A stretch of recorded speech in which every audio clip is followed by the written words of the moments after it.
Hello, it's Gabby here for you. Before we jump onto this week's podcast, I just want to let you know about 2 ways that you can work with me. First of all, I do one-to-one coaching and I do that via Zoom, so we can jump on a Zoom call at a time to suit you. The second thing I've got for you is an online coaching course that's 12 modules that you can download straight away now. There will be a link somewhere around these podcast notes. And this is the course that I've designed, and it's got everything in it that I wish I'd have known when I finished cancer treatment and I was lost. So you can download that course now and you can start working towards making this your happiest and healthiest year ever. I'd love to hear from you. Let me know what you think. Take care. Bye-bye.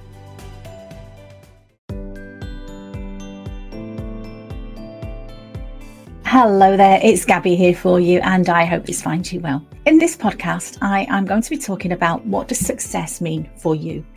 And this is something that I struggled with for many, many years, and I've made some mistakes along the way. And it was really brought into sharp focus when my cancer treatment ended. And I really began to look at my life and think about how I had been chasing what I thought success was. But was it really fulfilling me? And as always, there's no judgment with any of this, but I know now that I coach women who have finished their cancer treatment, and quite often, nearly always, that period is a time for reflection, for looking at their lives, working out what is working well for them, what do they want more of, working out maybe what is not working so well and how do you manage that, really defining what does success mean to you. Such a personal thing. And as always, there's no judgment here from me. I'm not going to tell you what you should do, but I've got 7 suggestions for you and things you might want to consider if you want to feel better about the way that you're looking at success, and maybe let go of some of the judgment and maybe be a little bit happier in the choices that you're making. I'm hoping this will be useful for you. Okay, so for me, the first step that I had to do, and this, what I'm telling you, took me a long time to work this out, and I made some mistakes, but along the way, I learned some tools, some tips and techniques as I trained to become a coach that I wish I'd have had back in the day when I felt lost. Because looking back, I really needed to embrace a new definition of success. And my story, it's typical for a lot of people that I meet, is for many years, I thought that being successful was having the big job at work. I worked really hard, didn't come easy to me. I didn't go to university straight from school. I worked really hard. I studied part-time. I worked my way up the corporate career ladder. And again, I worked in some organizations that weren't always mindful of home-life balance. I think maybe things are improving a little bit now in some organizations. But for me, I worked really hard for a long, long time. I worked long hours. I was very, very stressed. But I kind of thought that was what you had to do. And I kind of thought it was worth it to get to where I was when I was at age 39, where I was a director of a big company. I had a big team, and I was quite proud of myself for achieving that from the kind of lowly beginnings that I started my career with. It didn't come easy, and I worked really hard for that. And I thought that's what success was. The downside of that was I was so stressed. I had major imposter syndrome. I was constantly looking over my shoulder, wondering, am I good enough? Have I done the next task? Have I made a mistake? Are they going to find me out? Constantly living at that level of stress is not good for anybody, but I think a lot of us do. And it wasn't really until I had a cancer diagnosis that gave me an opportunity to step back, to examine the way that I was living and think, is this really how I want to be living my life? And is it worth it for the big job if you have to be successful? And I'm not suggesting that you have to choose health or success at work, because I really believe you can have both. But my vision and my version of success now looks very different than it did 20 years ago. And I would just do anything that my boss asked me to do. So my new definition of success is prioritizing my health and my well-being. That is my idea of success, knowing that I'm living a cancer-free lifestyle, knowing that I'm making lots of choices to improve my health, to improve everything about my happiness as well. I focus on joy and fulfillment. That to me is more important than getting recognition from my boss, for instance, which is something that I really used to feed off. But the downside to that is if your boss is having a bad day and tells you that you're not so great, that used to really impact on my self-confidence as well. The other thing for my new definition of success is being present in the minute. enjoying every minute, whether it's just a walk in the park, whether it's just having a really good conversation with a friend, whether it's enjoying a film or listening to some music, but really being present in the moment rather than thinking about, I've got 10 things I need to do. Oh, what about tomorrow? Oh, what about next week? Now, being present in the moment for me, that gives me joy, and that's part of my definition of success as well. The second step is success on your own terms. And this is such a personal thing that nobody can really tell you. And it's something that I work with my coaching clients on, is working out, well, what does success on your own terms mean? Setting some personal goals, not ones that are expected of you. You know, I've got a friend who, she's a nurse because her mother was a nurse and her mother was a nurse. And that's kind of what's expected of the women in that family. But is that right for her? And again, no judgment. That's something she needs to decide. So I think success on your own terms means you taking responsibility, but you deciding, what does success mean for you? And once you've done that, it's quite a powerful thing as well to actually reclaim your power, because we all have choices. We all may have obligations and things that we think we have to do, but do we? Do we have to do everything that's on our to-do list? I attended a time management course years ago, and the guy was quite smart, and he said, right, write down everything that you have to do. And we all in the room, we're all senior managers, wrote down, I filled in a A4 piece of paper with everything that I had to do. And I said, oh, that's interesting. He said, really? You have to do all that? I was like, yeah, I've got to do all this. And we talked about it, and the end conclusion was that you don't really have to do any of that. You are choosing to do that. All you have to do is breathe to be alive. So I gently remind you that everything else is a choice. What are you choosing to do? Step 3 of my recommendations is staying focused on progress rather than perfection. And I was guilty of this for so long, thinking, oh yeah, when I've lost a stone in weight, I'll be happy. Oh, when I've got my next promotion, I'll be happy.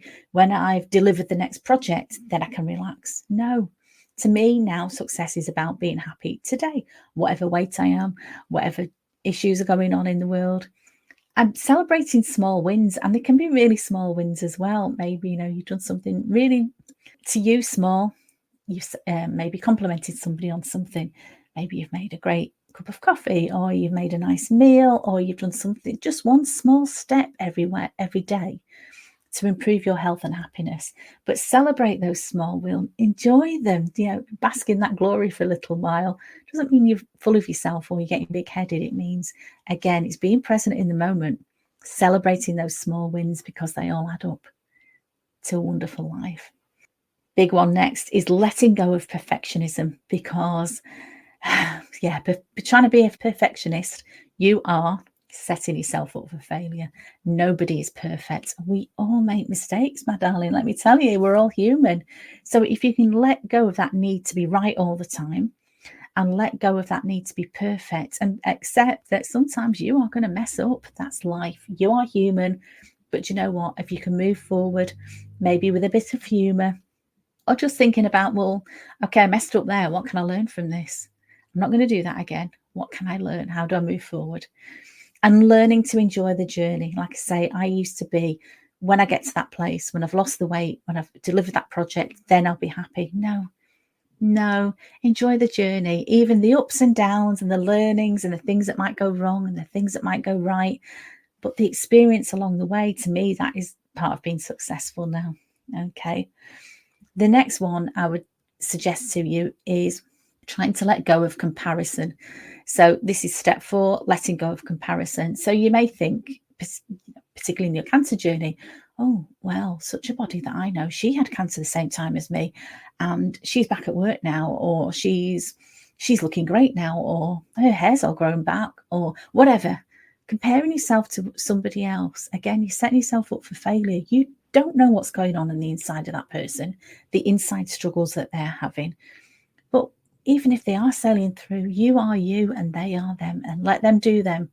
Yeah, but try and release the need for external validation. You're not competing against anybody. And I believe that when I set goals for myself, and I set goals for myself now in my own personal business, but it's more about trying to be better than the person that I was last week. I'm lots of things I want to learn. and lots of things I want to improve.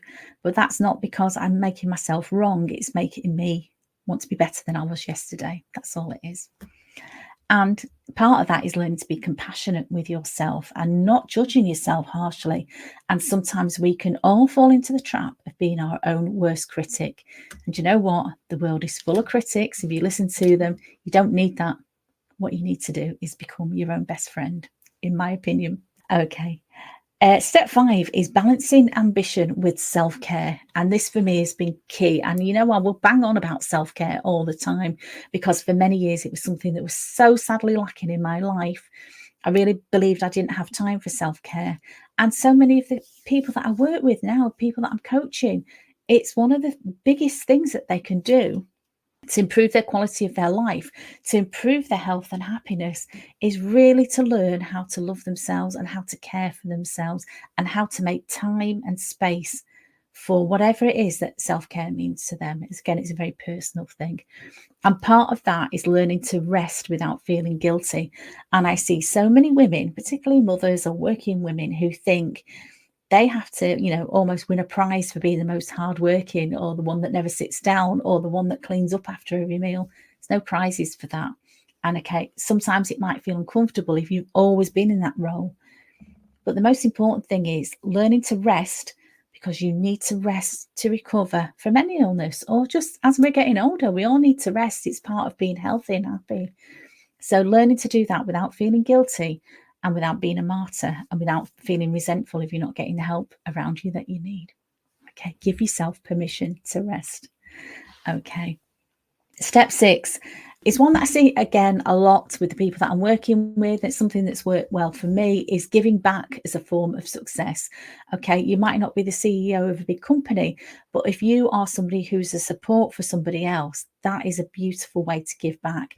And many people after a cancer diagnosis will volunteer, or even just do some fundraising. If you don't want that personal taking on other people's problems, you can do something really positive by supporting an organisation maybe that's helped you. I was lucky enough to be close to a Macmillan Centre near me when I was going through my treatment, and I'm always happy to go and support their fundraising events because they gave to me, and now it's great for me. It lifts my spirits to be able to give back, and to me that's a definition of success as well. I know when I go and meet people at the Macmillan, people maybe that are newly diagnosed, and I say, oh yeah, I'm a 16-year survivor, and they're like, oh you look great, and you look really happy, are you doing okay? And it lifts them, and that lifts me. And for me, that's a definition of my success, is not only am I still here and I'm happy and healthy, but I'm helping other people to feel good as well. And that for me is worth more than delivering any IT project that I ever delivered back in the day. Okay. Number 7, the last one here, and again, this is something that I work on a lot with my personal coaching client, is creating a vision for your future that's your vision. That's your vision and your definition of success. What does that mean for you? And how you can approach this, a good way to start to approach that is to start with gratitude. What are you grateful for in your life? What makes you happy? What lifts you up? Is it your family? Is it your friends? Is it, some people, it's their fitness and exercise? What is it that you like doing? Start with gratitude for that. And can you get more of that in your life? Because usually there is a way to do it. Okay, think about what success was going to look like for you as an individual in the next stage of your life to get you to where you want to be. Okay, what feels meaningful and what feels sustainable to you. Don't say, oh yeah, I want to work on my fitness and I want to run a marathon next week, if you've never done that before. It's got to be reasonable and achievable for you, something you can feel good about. So with that in mind and a new perspective, setting new goals is always a good thing to do. And again, you can work with a coach, you can work through this yourself, you can think about setting some new goals. They can be small goals, they can be big goals. And when I talk about corporate life, and I know sometimes I say about stress because I see this a lot and I experience it a lot myself, I'm not saying you can't work in a corporate world and be happy and be stress-free, because you can achieve those things. But if you've always worked in a certain way, as I did, working long hours, maybe being a bit of a martyr, maybe always volunteering for things, Maybe you might want to think about changing some of your boundaries. Maybe you might want to think about the way that you approach work and feeling that you are good enough. Because I know, looking back, a lot of my imposter syndrome stemmed from a feeling that I wasn't good enough. And I was constantly trying to prove and strive and prove that I was good enough. And you know what? I was all along. And I'm feeling that if you're listening to this, you know deep inside you are good enough as well, and you deserve to be happy and healthy. So thank you so much for listening to this. I think anybody that is listening to this after a cancer diagnosis, I'd ask you to honour the journey that you've been on. Be proud of yourself for surviving, for keeping going when it's been a tough day. And as always, I'm here for you. If you want to reach out to me, I'd love to hear from you. Thank you so much for listening. Have a great week. Stay safe and stay sane, and I'll speak to you very soon. Thank you, my love. Bye-bye.